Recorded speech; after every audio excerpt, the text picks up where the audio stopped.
Eo amin'ny vaovaon'ny fahasalamana kosa indray dia manomboka androany ary haharitra atelona ny fanamarihana ny andron'ny fikarohana ny bibikely mitondra aretina na ny journée d'entomologie médicale ny Institut Pasteur.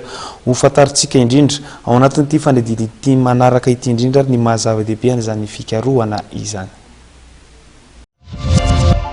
Telopolo taona izao no nisian'ny sampana entomologie médicale ety anivon'ny Institut Pasteur de Madagascar. Ny entomologie dia fikarohana momba ny bibikely mitondra aretina, anisan'izany ny moka izay mitondra tazo sy ny parasy izay mitondra peste. Ity sampana iray eo anivon'ny Institut Pasteur ity dia manampy ny ministeran'ny fahasalamam-bahoaka.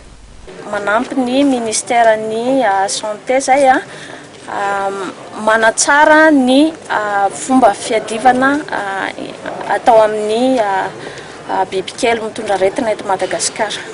Ny aretina oentin'ny parasy aloha zany dia ny peste, dia ny oentin'ny moka dia ohatra hoe ny tazo moka, ohatra hoe ny